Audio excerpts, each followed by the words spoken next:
नमस्कार बच्चों, स्वागत है आपका हमारी आरएफए ऑनलाइन क्लासेस में। और जैसा कि आपको पता है कि ऑनलाइन स्टडी चल रही है अपनी, और जो ऑनलाइन स्टडी चल रही है तो उस पर कई क्लासें हमारी अपलोड हो चुकी है। तो आज हम कक्षा 8 में एसएसटी यानी कि सामाजिक विज्ञान के बारे में पहला लेसन पढ़ेंगे। और जो लेसन पढ़ रहे हैं हम ये नए सिलेबस के अकॉर्डिंग है, जो नया सिलेबस हुआ है शुरू उसके अकॉर्डिंग हम पढ़ रहे हैं, जो एनसीईआरटी का सिलेबस है। अगर हम बात करें, देखिए सर्वप्रथम कक्षा 8 में भी आपको पता है कि 3 बुक है, 7th में भी 3 बुक है, 6th में भी 3 बुक है और 9th में भी क्या है 3 बुक है। एसएसटी की सभी क्लासों में अभी तक क्या है, जो एनसीईआरटी के अकॉर्डिंग जो कोर्स हुआ है उसकी 3 बुक है। उसमें से हम बात करते हैं कक्षा 8 की। और तो कक्षा 8 में क्या है, जो पहला किताब है उसके बाद में दूसरी जो पार्ट है हमारा वो है संसाधन। क्या है? संसाधन है, यानी कि कहने का मतलब जो बुक है हमारी जिसमें पहला लेसन है वो संसाधन है, और जो बुक है वो है संसाधन एवं विकास। तो हम बात करते हैं यहाँ पे पहला चैप्टर, और पहला जो चैप्टर है हमारा वो है संसाधन। क्या है? संसाधन। अब देखिए बात करेंगे हम सबसे पहले डेफिनेशन, यानी कि संसाधन होता क्या है। ठीक है, हम बात करेंगे यहाँ पे संसाधन की। संसाधन होता क्या है, देखिए पर्यावरण में उपलब्ध, एक परिभाषा देखते हैं हम। पर्यावरण में उपलब्ध प्रत्येक वस्तु, पर्यावरण में उपलब्ध प्रत्येक वस्तु मानव की आवश्यकताओं की पूर्ति करती है, वो संसाधन कहलाता है।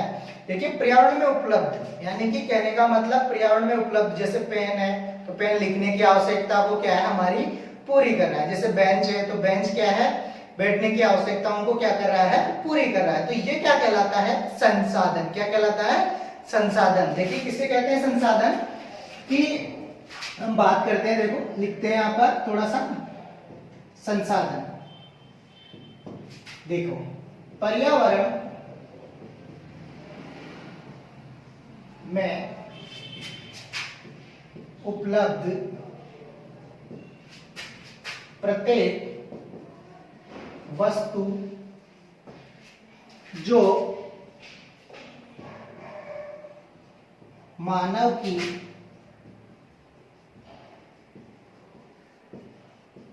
आवश्यकताओं को पूरा करती है, संसाधन कहलाते हैं।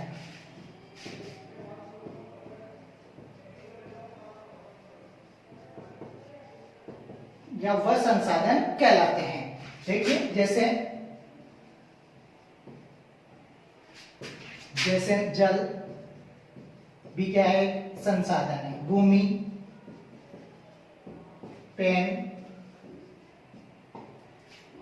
टेबल जो भी है वो सारे क्या है, संसाधन है। ठीक है, ये संसाधन की परिभाषा हो गई कि पर्यावरण में उपलब्ध प्रत्येक वस्तु जो मानव की आवश्यकताओं की पूर्ति करती है या मानव की आवश्यकताओं को पूरा करती है, संसाधन कहलाता है। जैसे जल, भूमि, पेन आदि। ठीक है, तो ये बात हो गई यहाँ पर संसाधन की। ठीक है, अब अगर हम आगे देखते हैं संसाधन के आगे, तो संसाधन के प्रकारों की बात करें तो संसाधन के जो प्रकार हैं वो 2 प्रकार के हैं। प्रकार की अगर हम बात करें तो देखिए संसाधन के प्रकार। देखो संसाधन के जो प्रकार हैं वो 2 प्रकार के संसाधन हैं। अब जो पहला प्रकार है वो है मानवीय संसाधन। कौन सा है, मानवीय संसाधन। और दूसरा है हमारा प्राकृतिक संसाधन। कौन सा है, प्राकृतिक संसाधन। ठीक है, अब अगर मानवीय संसाधन की बात करें और थोड़ा सा यहाँ पर प्राकृतिक संसाधन की बात करें तो बहुत इजी है। देखिए वह संसाधन जिनका निर्माण मानव द्वारा हुआ है वो क्या कहलाता है, मानवीय संसाधन। क्या कहलाता है, मानवीय संसाधन। देखिए मानवीय संसाधन जैसे कि मान लीजिए इसी में देखिए आप, मानवीय संसाधन पेन मानव द्वारा बनाया गया है। ठीक है, टेबल, लोहा है,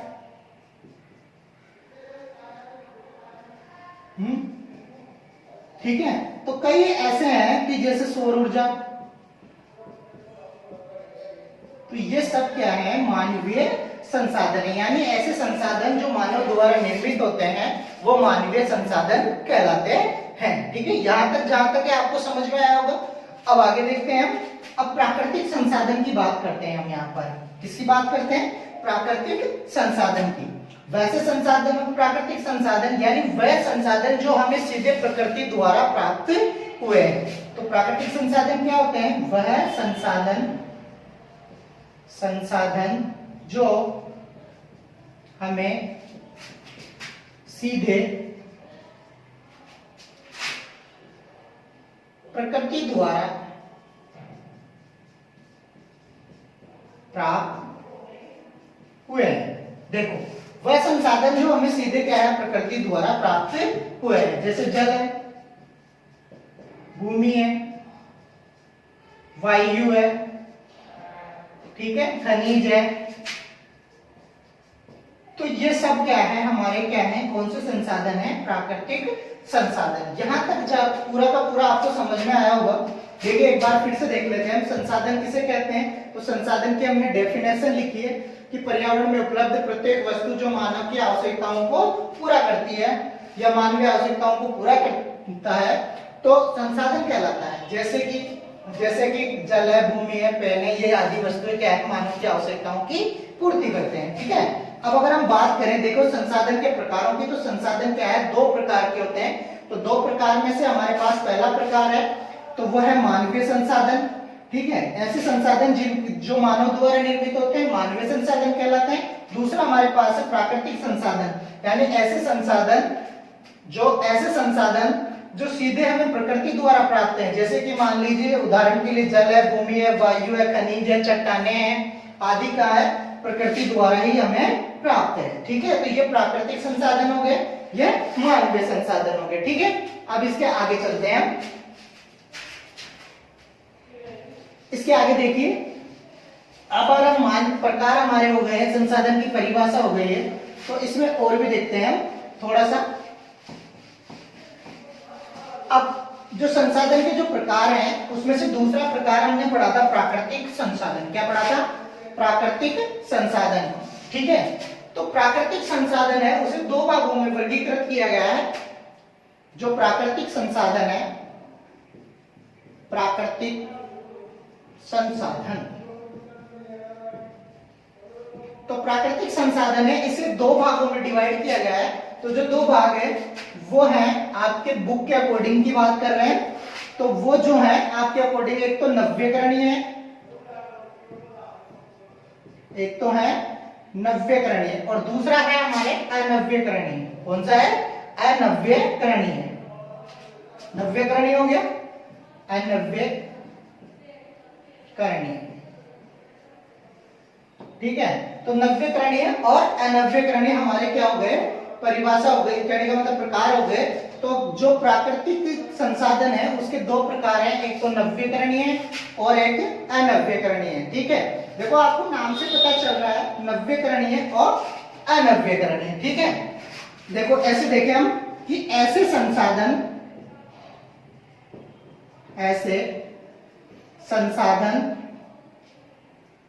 जिनको एक बार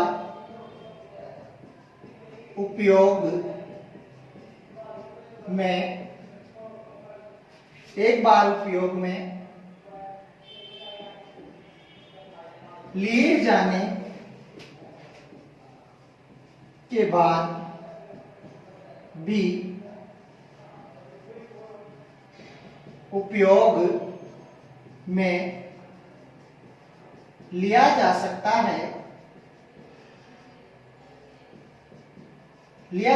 है नव्यकरणीय संसाधन कहलाते हैं।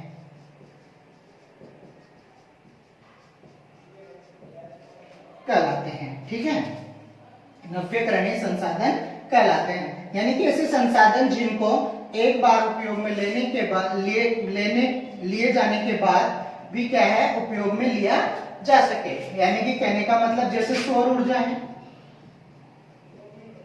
ठीक है, पवन ऊर्जा है, तो इन जो संसाधन है इनको क्या है? अब हम उपयोग में ले सकते हैं, तो इसलिए इसे नव्यकरणीय संसाधन कहते हैं। एक और हमारे पास डेफिनेशन है, इजी वे में हमने बताई है, तो इसकी एक और हम बात करते हैं नव्यकरणीय की। तो ऐसे संसाधन जिनको यांत्रिक, भौतिक और रासायनिक विधियों द्वारा, अगर आपको ये याद रह जाती है जो मैं बता रहा हूँ, ये भी बहुत अच्छी परिभाषा है, ये बिल्कुल सही परिभाषा है, ये भी बिल्कुल सही है, लेकिन आप अगर इसको याद रख सके तो रख सकते हो। ऐसे संसाधन जिनका उपयोग यांत्रिक, भौतिक और रासायनिक विधियों द्वारा पुनर्निर्मित किया जा सकता है या पुनः उपयोग में लिया जा सकता है, तो वो कहलाता है नवीकरणीय संसाधन। यानी कि उसका दोबारा से नवीन या दोबारा से उसको उपयोग में लाने योग्य बनाया लेते हैं, तो वो नवीकरणीय संसाधन कहलाते हैं। जैसे मान लीजिए विद्युत बैटरी। अब विद्युत बैटरी हमने देखा है वो डिस्चार्ज हो जाती है, उसे वापस हम लाइट में लगाते हैं, अर्थात उसको वापस चार्जिंग करते हैं विद्युत से, और चार्ज करने पर वो वापस क्या है, जलने लगती है, तो वो एक क्या कहलाता है, एक नवीकरणीय संसाधन। अब हम बात करते हैं अनवीकरणीय संसाधन। इसको हम समाप्य संसाधन भी कह सकते हैं। क्या कह सकते हैं? समाप्य संसाधन। क्या कह सकते हैं? समाप्य संसाधन भी इसको कह सकते हैं, और इनको कह सकते हैं हम असमाप्य संसाधन। असमाप्य संसाधन, ठीक है। अब बात हो गई समाप्य और असमाप्य, तो असमाप्य और समाप्य संसाधन हो गए। अब ऐसे संसाधन जिनका उपयोग, ऐसे संसाधन जिनका उपयोग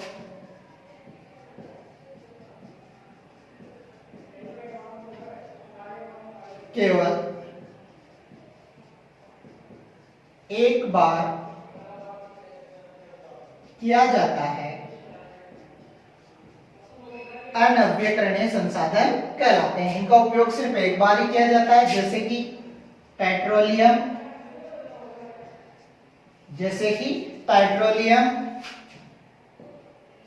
प्राकृतिक गैस,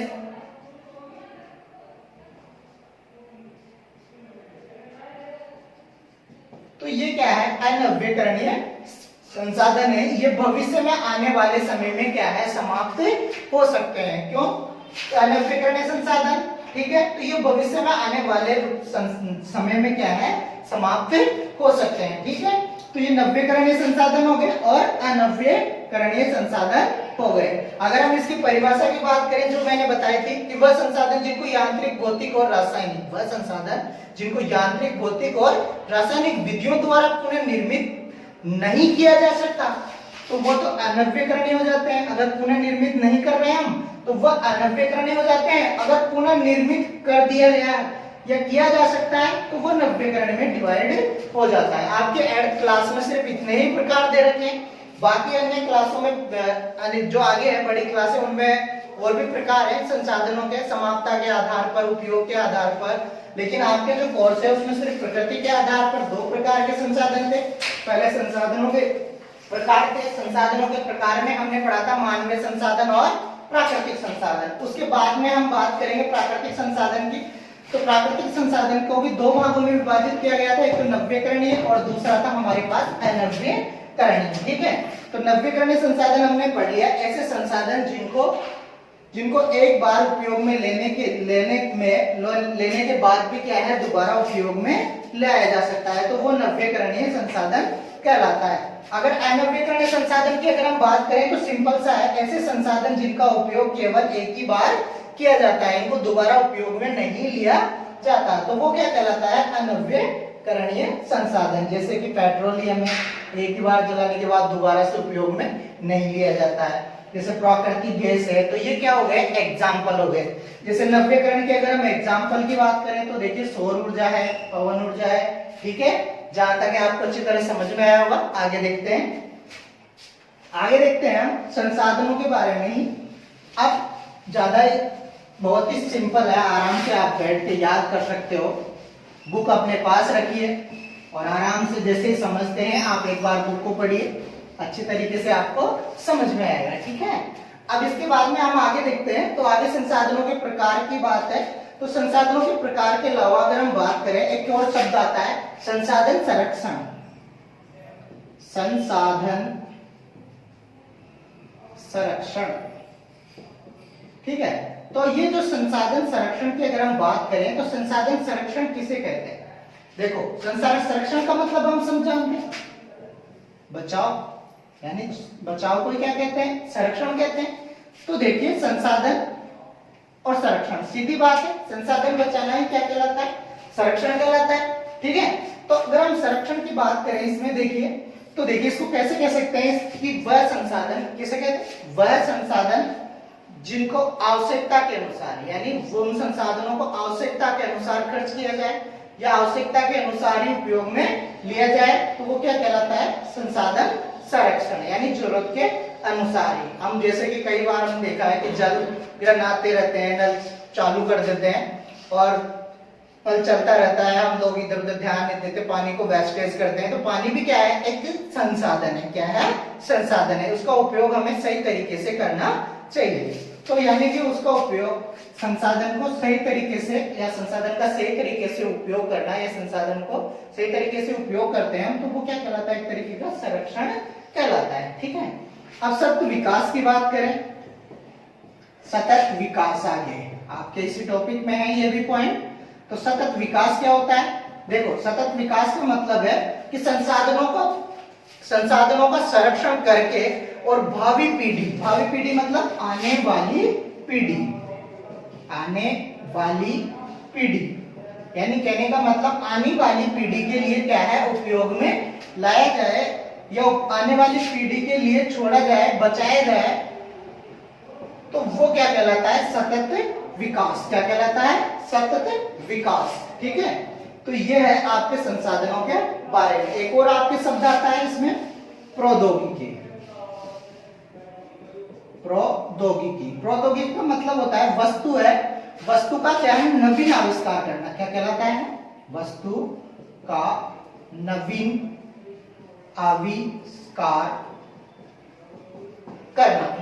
आविष्कार करना क्या कहलाता है, प्रौद्योगिकी कहलाता है। ठीक है, ये आपका जो संसाधन में जो मेन जितने भी टॉपिक थे मैंने आपको पूरे बता दिए हैं। अब आप एक बार इसको घर पे आराम से बैठकर क्या है, रिपीट कर सकते हैं। अब देखिए मैंने आपको इस लेसन में क्या क्या बताया वो देख लीजिए एक बार फिर से। आप संसाधन की परिभाषा बताइए कि संसाधन कहते किसे हैं, संसाधनों के प्रकार बताए थे, संसाधनों के दो प्रकार थे, मानवीय और प्राकृतिक। ठीक है, प्राकृतिक संसाधनों को दो भागों में विभाजित किया गया था, एक तो नवीकरणीय और एक अनवीकरणीय। ठीक है, उसके बाद में हमने पढ़ा संसाधनों का संरक्षण, फिर उसके बाद में हमने पढ़ा संसाधनों के बारे में सतत विकास, और उसके बाद में अब हम पढ़ रहे हैं, देखिए प्रौद्योगिकी के बारे में हमने जाना कि प्रौद्योगिकी क्या है। अब मानव संसाधन की देखो अगर बात करें तो मानव संसाधन